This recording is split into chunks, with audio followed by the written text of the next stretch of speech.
Hey everyone, and how's it going? Bowserthehealer here, and I have a Discipline Priest talent guide for all of you. I've been wanting to make more discipline content, and one of the most fun parts about the season is that there's a lot of really viable builds. I want to go over all of them. Now, we're going to be going over both some stuff that you'll see at some super top level play, as well as my personal build for pugging that I just felt made pugging a lot easier.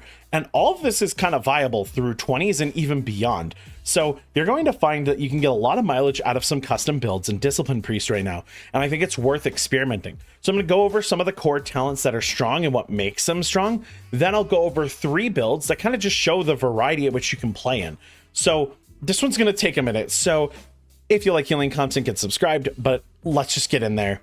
First talent to talk about is Blaze of Light. This is one of the most important talents here because I think every build's going to run it.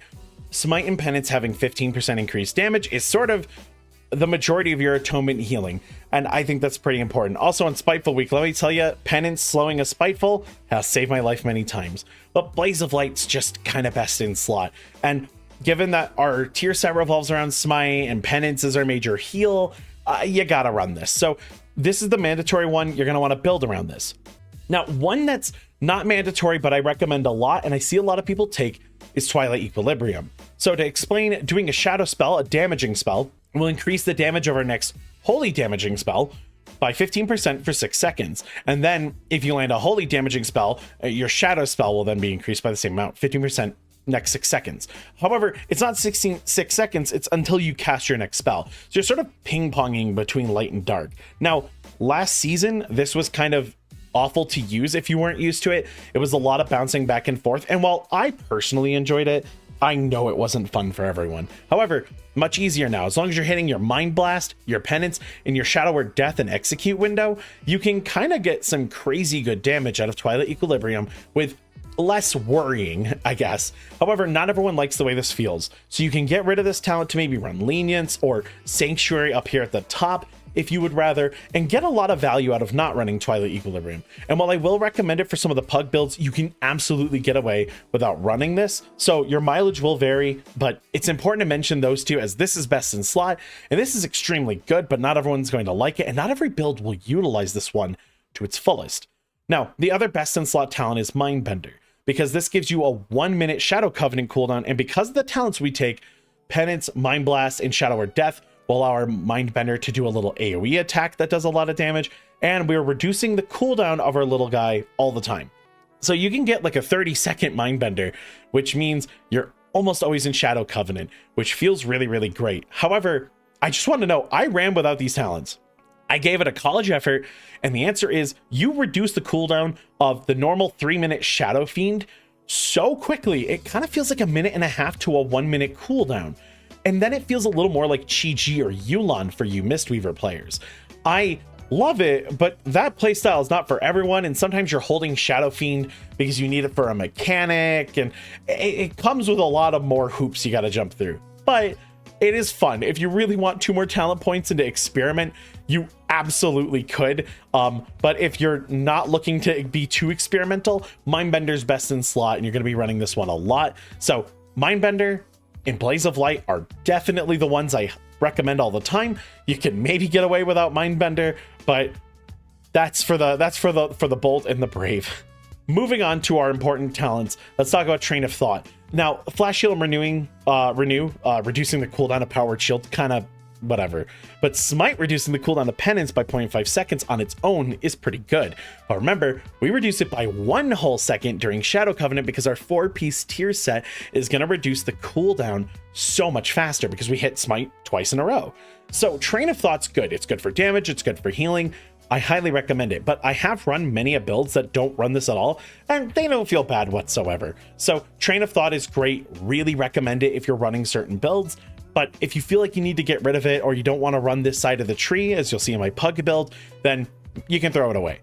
It is required, however, to get to Divine Aegis, which is going to make crit healing that you do give 5% of the healing done as a little bubble on top of the person for 15 seconds. A Divine Aegis does a lot of work if you have a lot of crit, and the critical heals of Powered Shield are also quite nice, but really getting tiny little bubbles all the time is dope. If you have a high crit, you can get 8, 9, even 10% healing done in a dungeon with Divine Aegis. And for 1 talent point, that's awesome. You don't have to run this if you have high crit, but you can run this if you have high crit. However, if you're like lower than 25% crit, the value feels like it just falls off the cliff. I was getting like 5% with Divine Aegis, and I didn't realize that adjusting my jewelry had lowered my crit so heavily. Divine Aegis just didn't do anything for me. So it's good. You want to run it. If you don't feel like running it or you don't have the crit, just ignore it. You're going to get value other places because you don't have crit, and that's fine. Ultimate Penitence. I get asked this a ton. Is it worth running? Yeah, I think so. If you want to run Ultimate Penitence and it looks exciting and fun to you, run it. But this ain't no rewind, right? This isn't a 4-minute cooldown that saves a life. This is a planned cooldown. Hey, those dragons that do the AoE in Murazan's Rise, yeah, you know what? You could set up an Ultimate Penitence to cover one of those to make your life easier. Yeah, bet. That's a really fun way to use it. But like, if there is like an emergency heal that needs to happen and you hit Ultimate Penitence and then the boss decides it's your turn to die, good night. We'll see you later. Have a nice life. So it's dangerous, but I love working it in. If you don't want to run this, don't run it. If you want to run this, send it. Have fun with it. But I don't recommend going down the Heaven's Wrath. It just doesn't provide enough CDR in dungeon to feel worth it, but in raid I feel like I would be running Train of Thought and Heaven's Wrath 2 points just to get more Ultimate Penitence out if you're running the Penitence build. Also, another one to dodge, Wheel and Woe. It's fun powering up your smite, but the value you actually get out of it doesn't feel worthy of a capstone when there's other talents to take. Harsh Discipline. Powered Radiance, your AoE heal that'll give everyone atonement, will now fire up to 2 additional bolts. 1 point in here is 1 bolt, 2 points is 2 bolts. This is great, but it's going to lean your healing profile into more with your Radiance. So your Radiance is a major portion of your healing anyway, but now you're going to be hitting Radiance to hit a big penance and sort of do some fat healing. And that is really good, and there's a reason it's run by a lot of top players. However, that does mean if you're using a lot of points over here, you might not have damage in other parts of your kit, which for pugging can get a little dicey.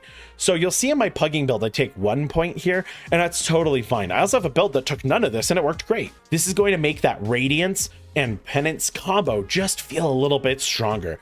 And so I do recommend it. And of course, again, top players run it for a reason, and I agree. Every time I use it, it feels powerful. Over here, we have Expiation. At 2 points, it'll increase the damage of Mind Blast and Shadow Word Death by 15%.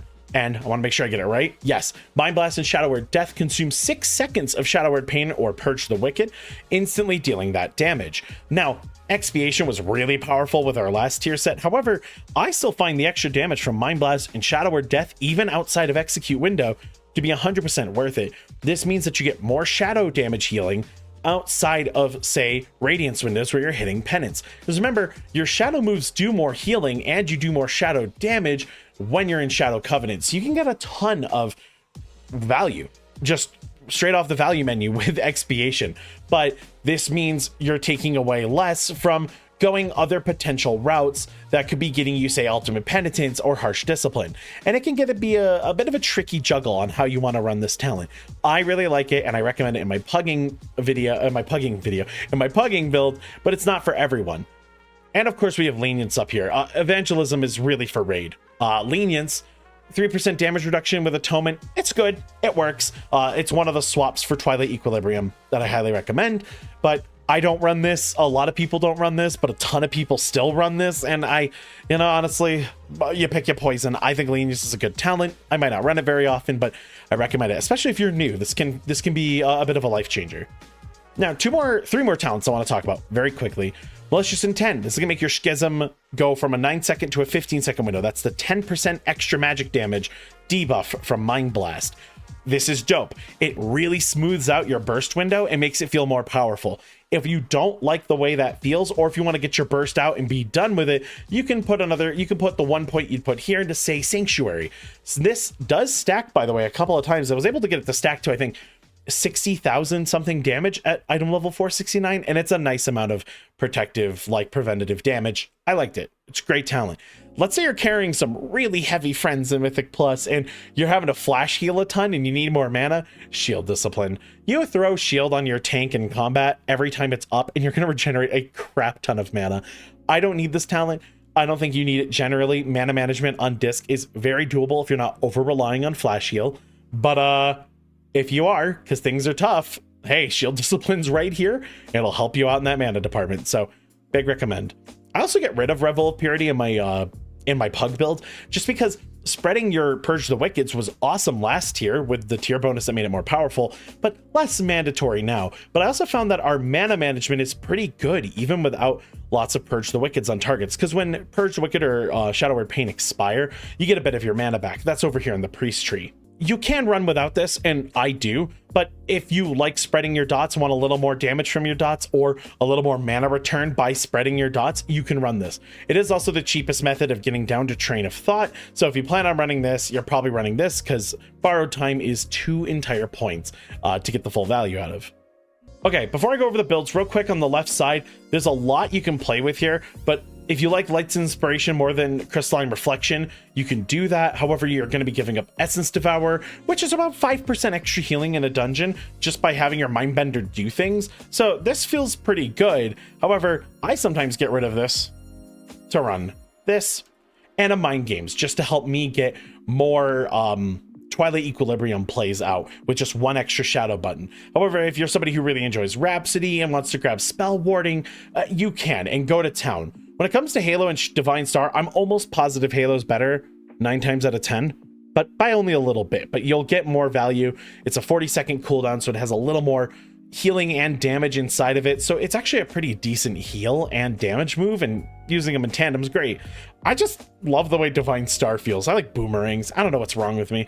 I don't know. I love this and I use it, and it's probably not the best, but goodness me if I don't have fun when I press this button. So have fun down here.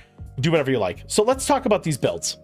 If you take a Taldazar and Waycrest Manor and you cross-reference the most popular talents in the 24 among Disc Priest players, and it makes sense. Lots of damage from things like Train of Thought. You get big burst windows with your Radiance. You have a cooldown to cover some mechanics. Some people were running Twilight, some people were running Lenience. It doesn't matter, and you have a Mindbender to cover any holes or gaps that you need, or in places you just need to blast. This is a lot of burst healing and a plenty of throughput, but it's in precise locations. If you're pugging, this might prove to be a little bit weaker because extra damage that might come in, or player mistakes that might happen, or people just not using defensives and self-heals, this might struggle to keep them up, but probably not too much. And if you want to run it in pugs, you probably can, and it probably feels fine. I, however, found I was sometimes down and out resources when I wanted to have a little bit more. So I wasn't the biggest fan of this build, but it definitely works and it's clearly good. So feel free to run something like this. I call this one the danger build because it doesn't run Ultimate Penitence and it doesn't run Harsh Discipline. Note though, you can run Ultimate Penitence if you don't take Divine Aegis, or you can put that point into something like Sanctuary if you want to keep the vibe. Now, it's a little dangerous to not run a wonderful 4-minute and extra healing from your Radiance, but this did wonders for me. I actually felt like I never was offline with this build. And while certain things got a little dicey and maybe made me wish I was running Luminous Barrier instead of Powered Barrier, or wish I had Ultimate Penitence, I also felt like I had very little downtime where I was offline, especially with Expiation and doing tons of damage. I constantly felt like I always had a trick up my sleeve to keep the party alive. And it's one of the things I looked for in my Pug build. I don't necessarily recommend this. If you want to get real crazy, you can do something like this and run the Shadow Fiend version of this build, but it's fun. It's just more of a proof of concept that something like this can work. And if you're trying to get some value, you might find some value here, and this might give you an idea of where you would rather put your talent points. So I don't know, this was a journey, and I think it was a worthwhile journey. All right, onto the Pug build. This is an incredibly personal build, but it's for my playstyle. I don't go Revel in Purity. I don't go Train of Thought. Again, great talents, not a bad thing, but I wanted more throughput more often, and this provides more throughput more often. Not only do you get to use the shadow spells a little more often for their healing benefits, you're rocking Twilight Equilibrium to get the most out of any situation, and a charge of Mind Games over here so that I have one more way to get Twilight Equilibrium, and I still got Ultimate Penitence in the bag for whenever I need it. I like Malicious Intent, but like I said earlier, if you want to change that profile to more preventative damage, you can.